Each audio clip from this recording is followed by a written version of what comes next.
Fala galera, tudo bem? Estamos aí para iniciar o capítulo 2, o período entre guerras. Vamos falar de 3 temas nessa aula. Vamos falar da crise de 29, do fascismo italiano e do nazismo alemão. Tá? Temos um capítulo bacana aí, muito rico em informações.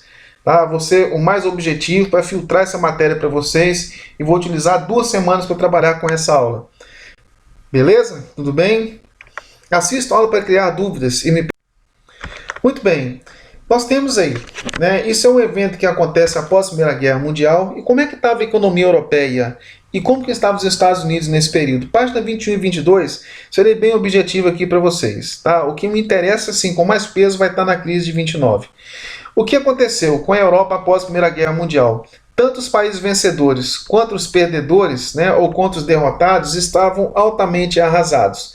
Tanto no setor industrial, no setor agrícola, no setor de saúde, de educação, cidade, né? As cidades precisavam se reconstruir, o país precisava ser reconstruído, passar por um total processo de reconstrução. Mas isso demandava, é algo que demanda de muito capital, coisa que os países europeus não tinham.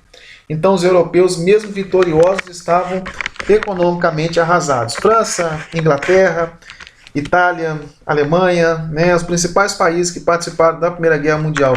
A Rússia, que passava pela Revolução Russa também. E os Estados Unidos? O que aconteceu com os Estados Unidos?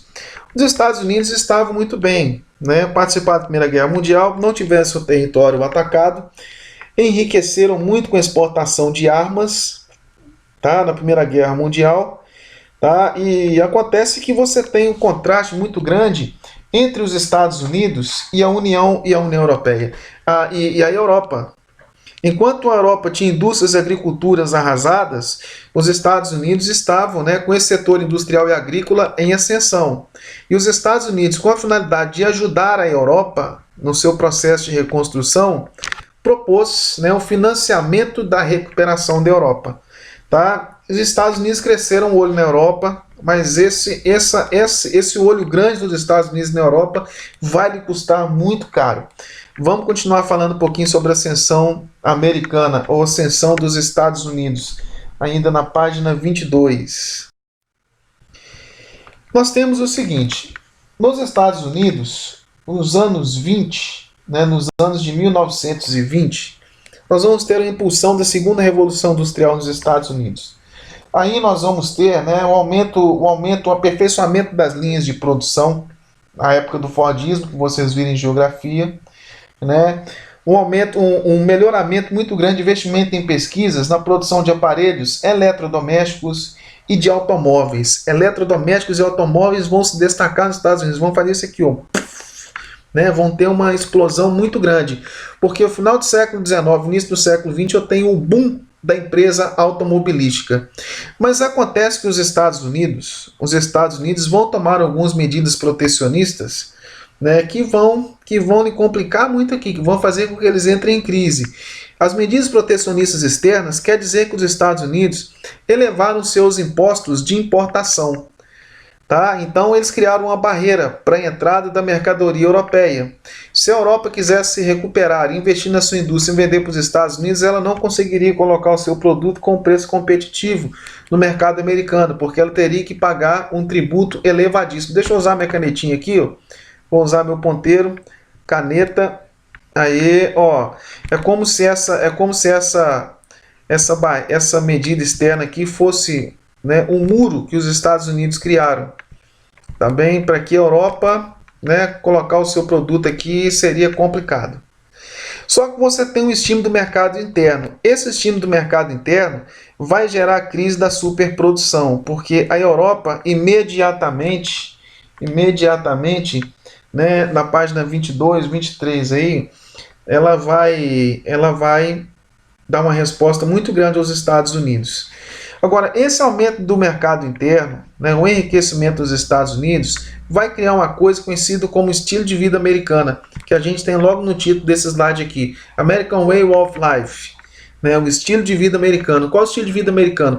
Consumista. Nós vamos ter um consumo compulsivo de eletrodomésticos aí, de rádios, aparelhos de barbear, geladeira, fogão, né, automóveis, tá bem? Nós temos automóveis, rádios, eletrodomésticos, eram os campeões de venda e símbolos do que ficou conhecido como The American Way of Life. Isso aí na página 22, ok? Ó, na página 22. E logo na página 23, nós vamos ter o seguinte: já que os Estados Unidos adotaram medidas protecionistas contra o mercado europeu também vai adotar essa medida protecionista. Então, o mercado europeu vai criar muro aqui para a entrada dos produtos americanos. Então, os americanos tiveram uma certa dificuldade de colocar os seus produtos, suas mercadorias, a preço competitivo no continente europeu. Porque já em meados do século XX, a Europa já passa por um processo de recuperação econômica. Isso antes da instauração de regimes totalitários, exceto na Itália, quando Mussolini vai subir no poder em 1922. Então isso vai gerar uma crise da superprodução americana. Essa superprodução quer dizer o seguinte: imagine que eu tenho aqui a barra da oferta e aqui eu tenho da procura. A procura é o consumo.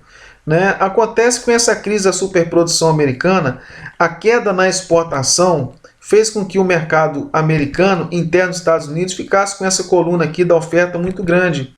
As mercadorias que deveriam sair para a Europa ficaram nos Estados Unidos, só que a procura era muito menor. Então quer dizer que essa quantidade de mercadoria aqui, essa aqui, ela deveria ir direto para a Europa. Tá certo? Então, como não foi, você tem uma crise da superprodução. Os pátios ficaram cheios de automóveis, de eletrodomésticos e tal. E isso vai gerar uma onda de desemprego, porque os Estados Unidos as empresas americanas não vão conseguir vender. Vai ficar com o produto parado, o preço da mercadoria vai lá embaixo.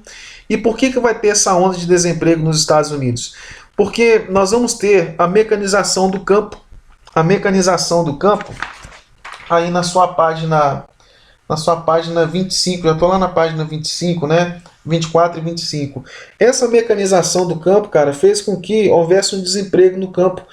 Então quer dizer que o campo não precisaria mais de muita mão de obra, para produzir culturas agrícolas. As máquinas produziam, então as pessoas saíam do campo e iam para a cidade. A cidade ficou abarrotada, ficou cheia de gente. E essas pessoas que não tinham emprego não tinham renda para consumir os produtos americanos. E o Estado não atendia a essa população desempregada. Então isso vai gerar vai ser a ponta do iceberg da crise da economia americana. Essa figura aí, pior que eu risquei a página toda, até eu apagar isso tudo aqui, vai demorar um tempo aí. Vamos ver se consigo apagar essa página aqui, a borrachinha. Essa figura aqui representa o que a gente entende aí como... não vai dar para apagar tudo não. Por que eu fui riscar, hein? Próxima vez não vou riscar não. Isso aqui, representa aqui o símbolo da família americana, do American Way of Life, do modo de vida americano. Hoje os americanos, eles são os maiores consumidores do mundo. O que a Europa consome é a metade do que os americanos consomem. Os americanos consomem 3 ou 4 vezes mais do que os latino-americanos. Nós vamos ter aí na página 24 e 25 a quebra das bolsas de valores de Nova York. Isso aí, gente, gerou uma profunda crise econômica no mundo capitalista ocidental. Como eu já expliquei para vocês, a crise da superprodução, ela vai gerar um desequilíbrio aqui na lei da oferta e procura. Se a oferta é maior do que a procura, o preço das mercadorias vão lá embaixo. Eu vou imaginar que, vou pegar as 2 turmas do 9º ano aí, que somente eu e o Túlio produzimos batata, e o restante todo produz cebola. E aí você tem o seguinte, você vai ter uma oferta muito grande de cebola e uma oferta menor de batata. Se você tem uma maior oferta de cebola, o preço da cebola vai lá embaixo, porque a procura é menor. Agora, se você tem uma menor oferta de batata e a procura é maior, o preço da batata vai lá em cima. E aí depois, na próxima safra, todo mundo resolveu produzir batata. Menos, vou pegar 2 aí, menos a Alice e a Vitória, a dupla, continuaram produzindo cebola. O que aconteceu? O preço da batata foi lá embaixo, o preço da cebola foi lá em cima. Isso vai gerar uma queda nas ações das bolsas de valores de Nova York. Na aula eu vou explicar melhor para vocês como é que movimenta o mercado de ações. Porque as ações, elas vão ser o seguinte, as ações são títulos da empresa que você compra. Se a empresa está vendendo bem, está dando lucro, as ações valorizam. Agora, se a empresa não está vendendo, não está dando lucro, as ações vão lá embaixo. Com a crise da superprodução, como as ações Como as empresas não estavam vendendo muito, as ações desvalorizaram. Mas só que os empresários, eles pensaram o seguinte: se eu não estou ganhando dinheiro na empresa, eu vou ganhar preço nas ações. Eu vou valorizar essas ações aqui, né? Vou especular essas ações aqui, vou avaliar, vou valorizar essas ações artificialmente para atrair pessoas para comprar as ações. Porque se as pessoas veem que as ações estão valorizando, elas vão comprar. Só que é o seguinte, né? Se eu estou vendo lá que a ação está rendendo 5, 10, rendeu 15% no mês, uma poupança gera 1%, uma ação que rende 15%, eu vou investir nessa ação. Ela rendeu mais 15%, mais 30%. Quer dizer, se houve renda, né? Se ela rendeu, se ela gerou juros para mim, eu vou vender essas ações. Só que na hora de vender as ações, aqui, ó, eu comprei uma ação que valorizou 60%, mas era mentira, gente. A indústria já estava quebrada, estava fechada, às vezes nem existia indústria. Isso foi um modo dos empresários roubarem dinheiro dos acionistas, né? Porque quando eu vou vender uma ação, a indústria tem que me pagar.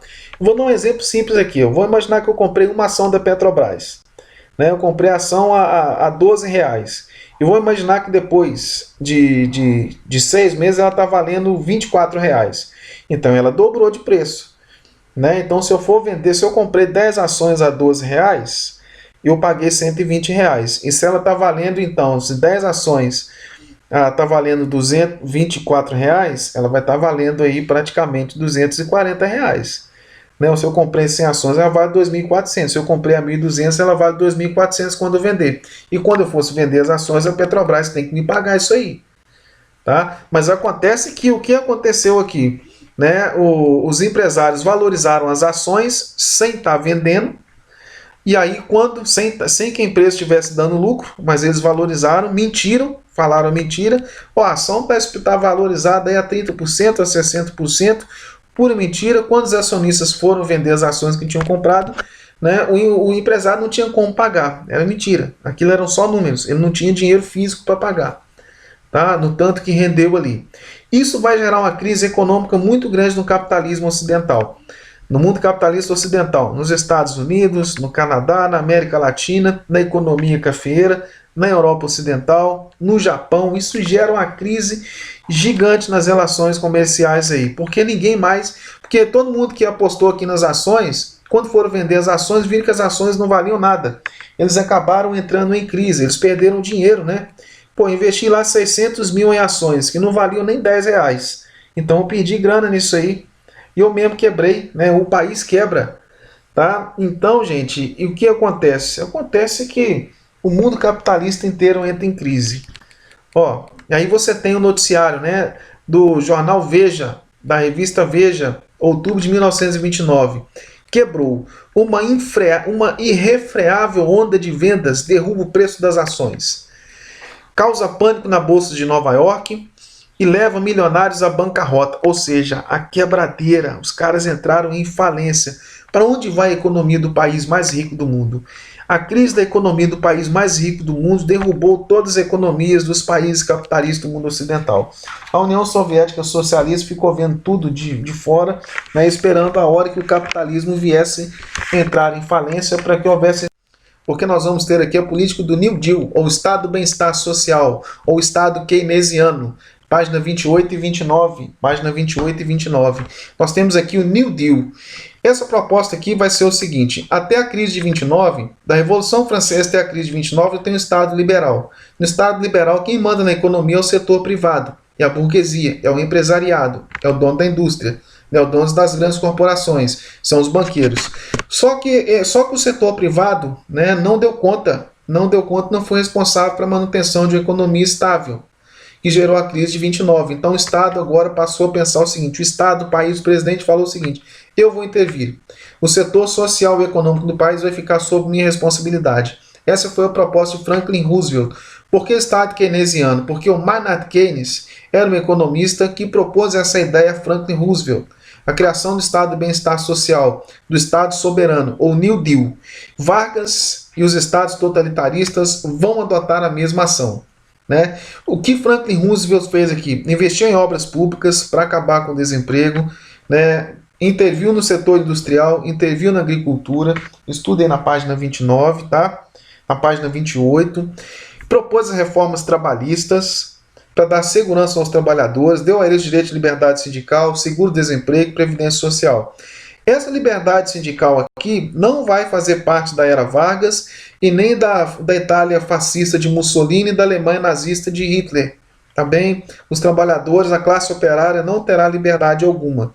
Na página 29 você tem a expansão das grandes empresas privadas, que vão comprar as menores, as empresas quebradas, né? Menores empresas para se fortalecer e expandir no mundo. Assim o mundo começa a encontrar uma saída para a crise de 29. Quem é que tirou os países dessa crise econômica? O Estado. Hoje nós temos a política neoliberal, que propõe a mesma coisa que antecedeu a crise de 29. Né? O atual Estado neoliberal proposto no século XXI ele é insuficiente. A gente está vendo aí no Covid, né, no coronavírus, que o setor privado não vai atender a população. Né? A população que está sofrendo aí com o Covid-19 vai necessitar exclusivamente da ação do Estado. Nós precisamos de um Estado forte, um Estado soberano. Esse New Deal proposto aqui pelo Franklin Roosevelt. The New Deal, ok? Né? Essa é a proposta aí. Tá bem? E aí nós vamos falar do totalitarismo e o fascismo italiano, na página 30 e 31. Na página 30, a emergência do nazifascismo na Europa, do nazismo e do fascismo. Já vou dizer o seguinte aqui, essa política nazifascista aqui, ela vai surgir com o fim de combater a ascensão dos movimentos socialistas e comunistas que aconteciam na Europa. Então, quando alguém dizer para você o seguinte, os fascistas e os nazistas são de esquerda, são socialistas, peço para eles assistirem uma aula de história, tá? Né? Porque nós vamos ver na Segunda Guerra Mundial que até mesmo os inimigos se juntaram para combater os nazistas. Os Estados Unidos e a União Soviética eram inimigos comuns, né? Os Estados Unidos liberal, a União Soviética liberal capitalista, a União Soviética socialista, que eram inimigos comuns, se uniram para combater os nazistas. Então, quando alguém disser, né, que o nazismo alemão é de esquerda, essa pessoa não assistiu aula de história. O liberalismo, aquela política liberal, né, em que a iniciativa privada, setor privado, a burguesia é responsável pela economia, isso foi arrasado pelos regimes totalitaristas, que foi apoiado pelas camadas mais ricas. Nós vamos ter aqui a fundação de vários partidos ultranacionalistas, tanto na Itália quanto na Alemanha, com apoio de ricos empresários e latifundiários. Grupos a burguesia conservadora, banqueiros, donos de indústrias, grandes comerciantes, os ricos é que vão apoiar o grupo totalitarista, o grupo fascista e o grupo nazista. A classe operária, né, de fato não apoia, mas acontece que o regime fascista, né, nazifascista, vai conseguir, né, iludir aí a população que sofria com os danos da crise de 29, a população mal informada, ou quase que analfabeta. O que acontecia com a Itália? Meu ponteirinho parou, deixa eu ver aqui, opa, vamos lá, ponteiro. O que aconteceu com a Itália do Vítor Emanuel III? A Itália, após a Primeira Guerra Mundial, né, ela emitiu uma grande quantidade de papel moeda com a finalidade de pagar as dívidas dos estados, mas essa emissão de papel moeda, supervalorização de salário, gerou uma onda de inflação e desvalorização da moeda e uma crise econômica muito grande dentro da Itália, que resultou em movimentos grevistas, protestos populares, né? Nós vamos ter uma pequena ascensão aqui, os grupos socialistas ou comunistas vão ganhar voz aqui, vão sair às ruas e vão fazer com que essa camada rica, né, essa burguesia conservadora, tenha temor à onda socialista ou comunista que acontecia aí na Itália. Nós temos a ascensão do comunismo italiano.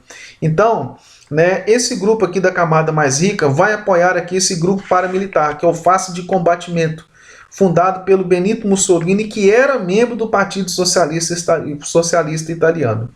Tá, o Benito Mussolini, inspirado no Império Romano, vai criar um movimento fascista. Aí eu tenho a figura, né, dos totalitaristas Mussolini e Hitler. Faltou aqui, tá? Faltou a figura do Stalin. O Stalin também é um totalitarista, um socialista totalitarista, né? Vai fundar uma ditadura na União Soviética. Vamos ter uma ditadura soviética, uma ditadura socialista. E aqui, né, uma ditadura ultranacionalista, que eram rivais dos socialistas, o Mussolini e o Hitler. O que acontece? Em 1920, os militares desmobilizados, na página 31, estou fechando aqui, já vou partir para 32, os militares desmobilizados, eles foram, né, receber instruções aí do Estado-Maior, do Exército, do Estado, né, para se filiar aí ao fascio de combatimento. Com a expansão do movimento comunista na Itália, esse grupo paramilitar aqui, ó, atacou sindicatos, cooperativas, jornais, fecharam jornais e desarticularam as organizações dos trabalhadores, com apoio da classe latifundiária e da burguesia conservadora. Tá? Então, quer dizer, você vai ter aqui uma censura muito grande aos meios de comunicação, né? Porque no regime totalitarista são regimes que não concordam com ideias contrárias. Tá bem? As ideias, né, que vão contrariar, não aceitam questionamento, não aceitam outra visão, só a visão deles é que está certa. Então eles vão censurar aqui os meios de comunicação, né, as cooperativas, sindicatos, que era o espaço de representatividade dos trabalhadores, até que em 1922, 27 de outubro, o Mussolini, ele vai propor aqui a grande marcha sobre Roma, né, com os membros lá do fascio de combatimento, que a maioria deles era analfabeta, eram pessoas mal informadas, né, que entendiam que realmente o fascio de combatimento iria retirar a sociedade italiana daquela crise, né, econômica, inflacionária, social, de desemprego da Itália pós Primeira Guerra Mundial. Tá? Nós vamos ter a renúncia do Vítor Emanuel III e a ascensão do Mussolini ao poder. No fascismo, as eleições eram praticamente fraudadas. Nós vamos ter a dissolução dos partidos de esquerda, vamos ter o fechamento do Congresso, um Estado autoritário que perseguia comunistas, tá? Principalmente comunistas, socialistas e anarquistas eram perseguidos. Os trabalhadores já não tinham mais a liberdade de organização sindical, fechou sindicatos, proibiu greves, controle sobre meios de comunicação, sobre jornais e rádio principalmente, e acabou sendo atingido pela crise de 29.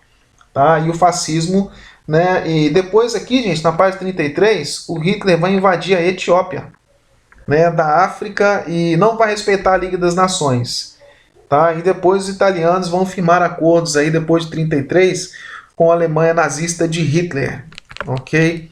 Aí eu tenho o símbolo do fascismo, né? Ó, crer, obedecer e combater.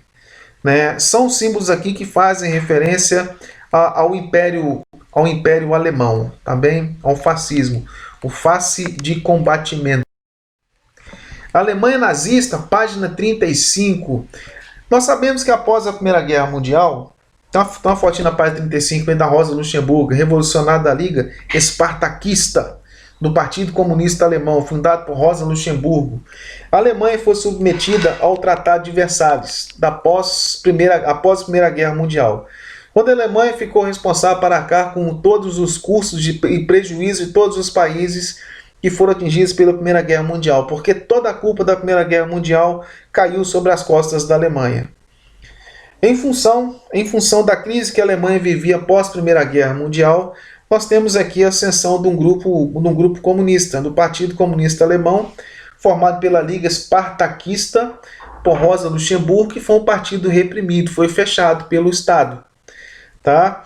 E aí você vai ter, em oposição a esse Partido Comunista, nós temos aqui, né, o Partido Nacional Socialista dos Trabalhadores Alemães, o Partido Nazista, que vai contar com o apoio do grupo empresariado. O termo socialista e trabalhadores e a cor vermelha utilizada pelos nazistas era uma estratégia, né, que o Partido Nazista tinha para trazer os trabalhadores do Partido Comunista para o Partido Nazista. Isso é uma estratégia. O nome socialista e a cor vermelha foi estratégia, porque de socialista, né, o Partido Nazista aqui de Hitler não tinha nada de socialista, ok? Nem de trabalhadores. 1919, 1923, né, aí no estado de Weimar, nós temos uma grande emissão de papel moeda para pagar os custos, as dívidas e tal, né, que vai gerar uma inflação muito grande. Aí, antes da tentativa de golpe de Hitler, nós temos o seguinte, né? Em 1919 e 1923, as emissões constantes de papel moeda desvalorizaram o dinheiro, provocando inflação e aumento nos preços em geral. Com a quantia correspondente a mais de 50 horas de trabalho, as pessoas conseguiam comprar comida apenas para 3 dias. Imagina só, gente, que são 50 horas de trabalho, né? Seria praticamente aí uma semana e mais um dia de trabalho. Seriam 8 dias de trabalho para você conseguir comprar comida que durasse 3 dias. Tá? E aí, em 1923, a partir do Partido Nazista, o Hitler vai tentar dar um golpe de Estado na Alemanha. Tá? Só que ele não consegue, ele acaba sendo preso e condenado. Quando ele sai da prisão em 1932, na prisão ele vai escrever o livro Mein Kampf, que é a sua obra, né, que vai tratar aqui do ideário nazista, como se fosse a Bíblia nazista. Tá? Desculpa utilizar esse termo, eu não queria utilizar, se pudesse pagar, pagava, mas como não tem jeito, agora vai, né? Como se fosse aqui a referência ideológica do movimento nazista, que tratava do ideário nazista, né, que era a busca do espaço vital, ok? E Hitler, depois que ele sai da prisão, tá? Depois que ele vai sair da prisão, ó, aí eu vou para a página 36, na década de 20, quando ele sai da prisão, ele vai reorganizar aqui o grupo nazista, tá? Aí ele vai chegar ao poder, tudo bem? O avanço nazista de Hitler, deixa eu só fazer o seguinte aqui, gente, tem uma coisa que eu não coloquei para vocês. Nós temos aqui, né, o símbolo, deixa eu ver um negócio aqui, epa, deixa eu apagar isso aqui, deixa eu apagar esse desenho. Eu tenho o seguinte, a suástica nazista, eu tive uma professora de história, professora Ângela, que ela diz o seguinte, essa suástica nazista chegou a representar o cruzamento de dois corpos arianos, ok? Um masculino e um feminino, o que propunha de fato, então, a propagação da raça ariana na Europa e no mundo. E para a propagação da raça ariana seria necessário um espaço vital. Sendo que esse símbolo da suástica vai ser um símbolo hindu, ok? Esse símbolo aqui, né, ali entre os tibetanos, entre os hindus e tal, no Oriente, isso representa a felicidade. Tem outra simbologia. Na década de 20, a Alemanha já passava por um processo de recuperação. Só que essa recuperação da Alemanha pós-Primeira Guerra Mundial, ela vai entrar em queda após a crise de 29. A crise de 29 jogou por água abaixo, né, por terra, toda aquela recuperação da Alemanha. Em 32, o Hitler é elevado ao poder, com a maioria dos nazistas no parlamento. Acontece que a maioria dos deputados eleitos para essa eleição é do partido nazista, né? Então o parlamento, com a maioria nazista, acabou elevando Hitler para primeiro-ministro. E aí ele vai fechar o Congresso, dá um golpe de Estado, né? Weimar, aquele Estado liberal, moderno do Weimar, aquilo não valia mais. Ele vai instaurar o que a gente entende aqui como Terceiro Reich. Ele tinha o propósito de reerguer a Alemanha e vingar-se das humilhações impostas na Primeira Guerra Mundial. Ele tinha a ideia de criar um império, né? Ele vai revogar a Constituição, aí eu já estou na página 37, ele revoga, ele reprova, ele rasga a Constituição anterior, vai governar por decretos, né? Vai criar uma nova Constituição, leis que vai dar plenos poderes a ele. O Partido Comunista, só havia o Partido Nazista, não havia mais nenhum partido. Tá? Na Itália também só havia o Partido Fascista, como na União Soviética também só havia o Partido Comunista. São governos totalitários. Eles não aceitam oposição, tanto socialista, quanto nazista, quanto fascista. Tá? Eles não concordam com oposição. Eles vão criar aqui a Gestapo e os campos de concentração. A Gestapo aqui era a polícia secreta da Alemanha. Ó, sobre terror e perseguição, na página 38, para eu fechar a matéria com vocês aqui, a política nazista de Hitler parte do seguinte: Alemanha para os alemães. Então os judeus passaram a ser perseguidos. Em 35, né, é criada aqui a lei de Nuremberg, que vai retirar os direitos civis e de cidadania alemã dos judeus. Os judeus passam a ser perseguidos. Em 38 são deportados para a Polônia. E a Polônia não reconhece esses judeus como cidadãos poloneses. Tá bem? Até que, né, sabendo um jovem judeu, sabendo do que estava acontecendo com seus familiares, que ele não teria mais contato com seus familiares judeus, ele, desesperado, vai invadir a embaixada da Alemanha em Paris e vai matar um oficial alemão. Né? E aproveitando desse episódio, você tem a Noite dos Cristais no final da página 38 aí, ó, né? Em que os alemães vão atacar a comunidade judaica alemã, né? Incendiando sinagogas, casas, estabelecimentos comerciais, né? Os judeus foram depredados, as vitrines estilhaçadas, né? Ó, estabelecimentos judeus depredados e vitrines estilhaçadas, daí o nome conhecido como Noite dos Cristais. Quase 30 mil judeus foram presos e enviados aos campos de concentração. Os judeus já não eram nada e já não tinham nada. A Alemanha não acata mais os termos do Tratado de Versalhes e a França e a Inglaterra pouco se importou com isso aqui. Foram muito negligentes com isso, porque estavam mais preocupados com a possível expansão soviética sobre a Europa. E aí eu tenho, fechando essa aula aí com a imagem de um campo de concentração. Tá bem? Beleza? Seguimos aí, gente. Abraço, valeu.